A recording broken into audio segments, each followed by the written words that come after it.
Come on, you gonna pay attention to this video. I want to tell you 4 things you should know from the game Arsenal versus Nottingham Forest. I did not do any post-match analysis because I was busy throughout that yesterday. So after the first half, after my first half analysis, I didn't do another thing. There are 4 things I learned from this game. 1, which you already know, Arsenal squad depth. I don't have to explain it. 2, I am going to explain it, the efficiency in Arsenal squad depth. Seeing Bukayo Saka did not play. A player like Noni Madueke fired in for him. He was fantastic. Arsenal did not miss Bukayo Saka. Christian Mosquera fired in for William Saliba. Arsenal did not miss William Saliba. Declan Rice was on the bench. Mikel Merino played. Arsenal did not miss Declan Rice. Martin Odegaard got injured. Ethan Nwaneri came in. Arsenal did not miss Martin Odegaard. Eze, as a new player, was fantastic. He played as if he has been playing for Arsenal for the past 2 years.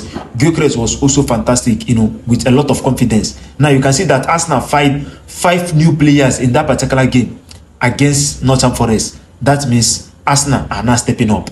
Number 3, inefficiency in other teams' squad depth. When you look at a team like Manchester City, for example, you can clearly see that defensively they are not that solid. Forget about the game they played against Manchester United. Then when you're talking about Chelsea, you will see that Chelsea players are most young players. And when you look at their first team, even using the game they played against Brentford as an example, without their first team, they were unable to beat Brentford. If you remove a player like Kopama, who is going to replace him, they will also use a younger player that is less experienced to replace him. If you remove Caicedo, they will also use a younger player with less experience to replace him. So you can see that that team is not up to Arsenal as a team. They cannot be compared to Arsenal as a team. Then coming to Liverpool, who are the champions, the favorite to win the Premier League, you can say that they have the best 11. Yes, you can argue that they have the best 11. But so if a player like Van Dijk gets injured or Ibrahim Kanouté, who's going to replace them? You can say Joe Gomez. Joe Gomez is a very injury-prone player.